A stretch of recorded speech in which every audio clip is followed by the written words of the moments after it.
Eligió a 12 de entre ellos y les dio el nombre de apóstoles.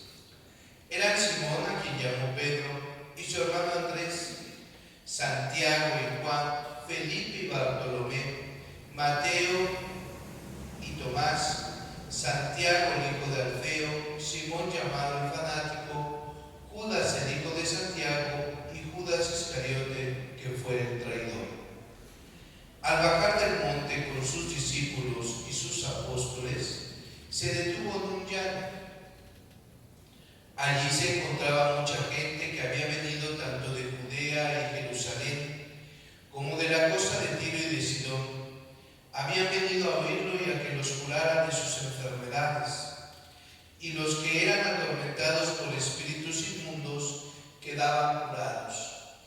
Toda la gente procuraba tocarlo porque salía de él una fuerza que sanaba a todos. Palabra del Señor. Gloria a ti, Señor Jesús. Tomen asiento, por favor. Fíjense cómo hay muchas cosas que podemos encontrar en el día de hoy en la palabra. Primero, el Evangelio. Dice que Jesús subió al monte. Siempre en la Sagrada Escritura, cuando vemos esta acción de Jesús sube al monte, es Jesús se comunica con su Padre, ¿no? Donde se le aparece, o más bien le habla y le instruye a Moisés en un monte. Entonces fíjense bien, ¿no? Siempre es una conexión con el Padre. Y entonces dice que se pasó toda la noche orando, ese diálogo, ese encuentro con Dios. Siendo el mismo Dios, siendo el Hijo de Dios, Él dialoga, porque en la Trinidad hay una unidad indisoluble, ¿verdad? Y entonces todo, ¿verdad? Va en conjunto o va hacia el amor, ¿no? Que se tienen las tres divinas personas y que hace esa unidad perfecta, a la que todos, absolutamente todos, estamos llamados a construir aquí en la tierra. Y entonces cuando baja del monte, elige a 12, a los que llama apóstoles. Entonces, estos apóstoles tienen la autoridad de Jesús. No es que ellos se hayan autonombrado apóstoles o hayan adquirido por sus propias fuerzas la gracia divina, no. Es un don, un regalo que Dios da. Y si el apóstol tiene una función específica, pastorear al rebaño, ¿sí? A la grey, ¿no? Al pueblo de Dios, gobernar, dirigir, enseñar, educar. Y ese precisamente es el estilo, o por así decirlo, la vocación de los obispos. Los obispos, ¿verdad? Y aquí quiero detenerme un poco hacia la iglesia. Los obispos son elegidos por Dios, ungidos, consagrados, y en plenitud tienen el Espíritu Santo. Por eso los únicos que pueden ordenar a sacerdotes, presbíteros o diáconos son los obispos. Y todo el colegio del episcopado, ¿verdad? Todo el colegio está en torno ¿a quién? Al Papa, ¿sí? Colegio cardinalicio, colegio episcopal, ¿verdad? Y entonces todos ellos, por muy diferente que sean en caracteres, en pensar y demás, se unen en la sana doctrina que te lleva a encontrarte con Cristo. Entonces fíjense, o sea, no hay una división ahí. Por eso el demonio ataca mucho a la iglesia. ¿Por qué? Porque hay una unidad. No es algo que a mí se me antoje, ¿no? Sino hay algo, hay una unidad, incluso en los presbíteros, ¿no? Aunque vayamos a otro lado y seamos de diferente temple y demás, lo que nos hermana, lo que nos une es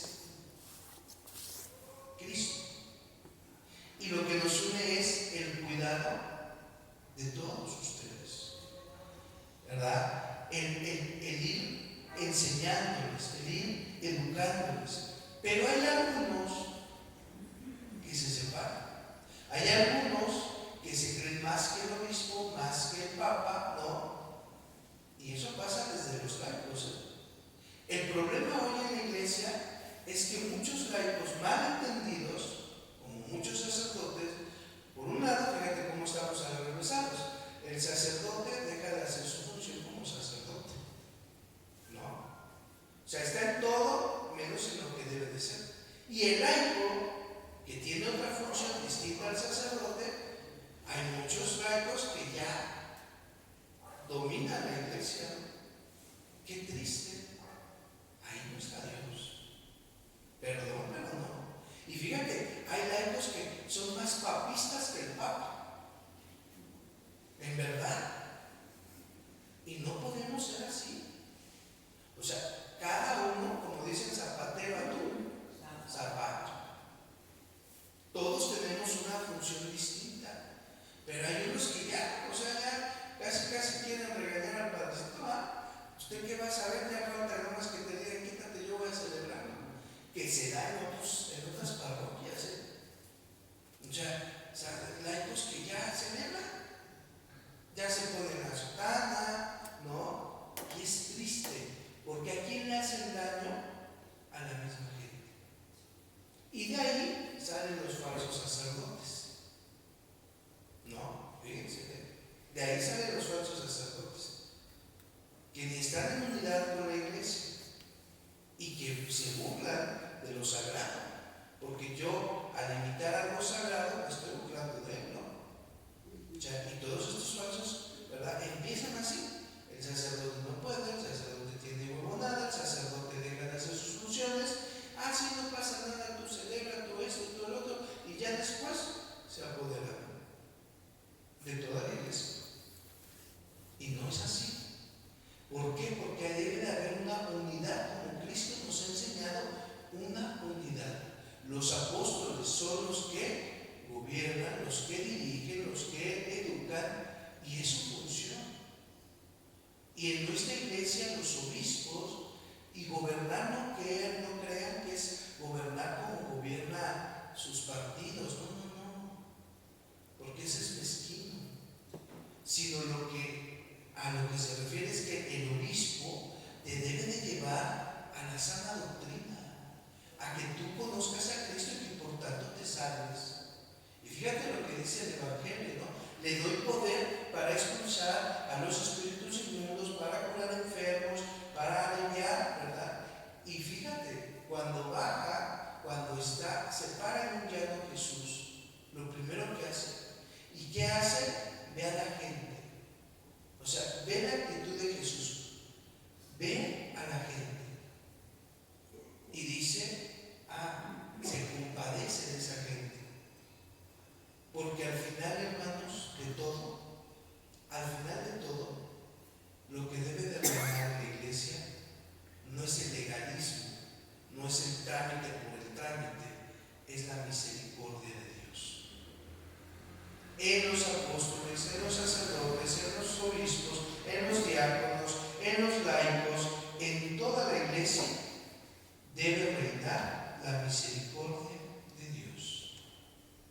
No el protagonismo, sino la sencillez de ver primero al débil, al que sufre, al que llora, al que tiene una dificultad, al que está pasando por momentos difíciles. Primero veamos a ellos y entonces estaremos haciendo la iglesia de Dios.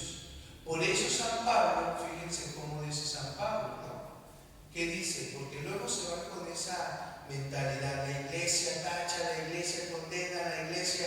No, escuchemos bien lo que dice San Pablo, ¿no? San Pablo a los Corintios les dice, a ver, si alguien tiene algo contra su hermano, ¿qué es lo que deben de hacer? Yo les pregunto, si tú te peleas con tu hermano, ¿qué tendrías que hacer? ¿Cuál sería la cosa correcta? Acercarme a él. Primero acercarte a él, ¿no? A ver, ¿cuál es la dificultad? ¿Por qué estamos en conflicto? Dialogar, fíjate. ¿Y qué es la oración? Dialogar, ¿no? O sea, dialogar y decir, bueno, qué está pasando. Pero lo primero que hacemos nosotros cuando nos peleamos con alguien es arremeter contra ese alguien. Y la mayor manera de arremeter contra ese alguien es hablar mal de esa persona. Fíjate que esa hija, ese hijo me hizo que quién sabe qué, y lo conviertes a tu conveniencia. Por eso dice San Pablo, a ver, ¿por qué los llevan al tribunal? O sea, ¿cómo decían ustedes? ¿La ropa sucia se lava él? ¿Sí o no? ¿Qué tienes? Mira, te peleas con el marido o con la mujer. Fíjate, si te peleas con el marido, todas tus comadres y toda tu familia ya saben por qué te peleaste, si te fue infiel, si no es bueno en la cama, si no es esto, si no es lo otro, ¿no? Si te peleas con la mujer, todos tus compadres del trabajo ya saben que tu mujer es así, así, así. Fíjate cómo se denigran entre ambos. Y pasa, ¿no? Pasa. Entonces dicen, no, a ver, si tú tienes una dificultad, ¿qué tienes que hacer? Dialogar entre ustedes. Estoy hablando tanto en la parte de familia como en la parte social, ¿eh? O sea, dice, a ver, ustedes arréglense. ¿Por qué llevan al tribunal?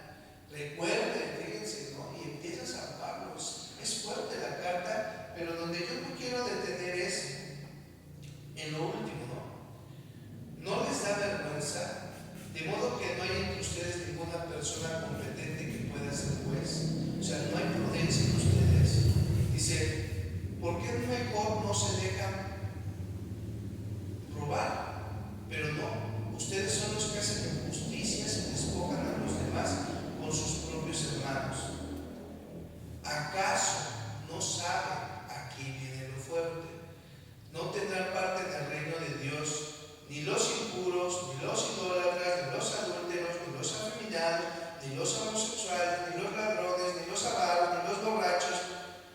Pues entonces, ¿quién se salva? Dicen los apóstoles.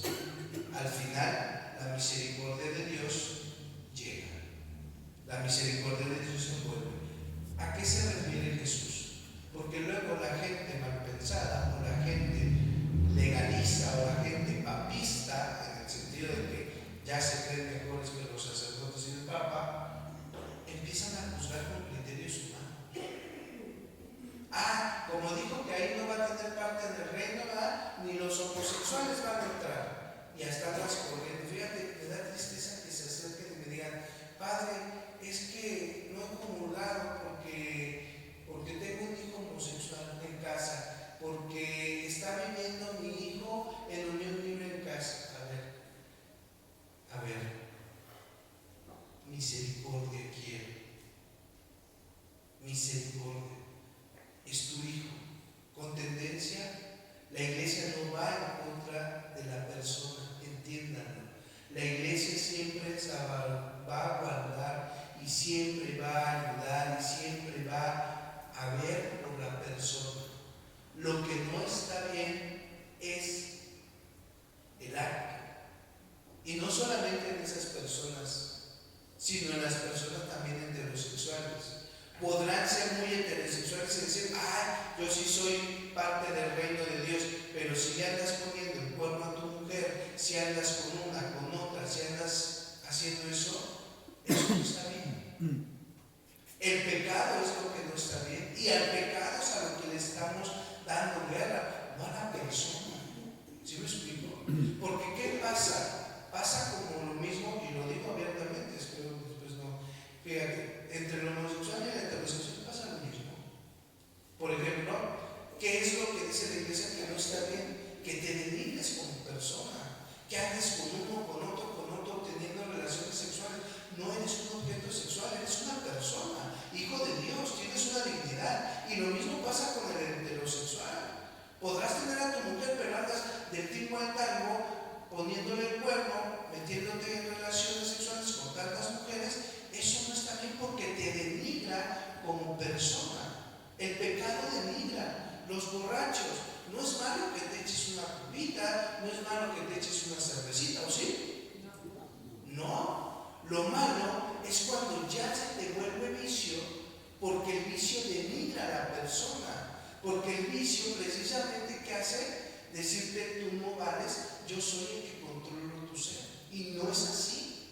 ¿Sí me explico? Entonces, a eso se refiere San Pablo cuando dice, todos estos que se denominan con estas cuestiones, que se esclavizan en el pecado, pues no tendrán parte. Y no tendrán parte porque se han estancado. ¿A qué se refiere? Precisamente, es como lo que pasa con nosotros. Tú puedes pecar y lo único que tienes que hacer es levántate, ve a confesarte y sigue tu vida. Esfuérzate. Pero cuando una persona se estanca en el lodo, pues se cierra la gracia, ¿no? Y ya no hay más para él. Entonces, a lo que se refiere San Pablo es no tanto a que si hiciste eso, sino que te esclavices de eso, ya no salgas, ya no quieras cambiar. Cuando una persona dice, así soy y así moriré, aléjate de esa persona, porque ya no quiere cambiar. No, aléjate. Entonces, hermanos, antes de todo es la misericordia de Dios. La iglesia siempre optará por la misericordia de Dios. Y recuerden, la iglesia no excluye a nadie,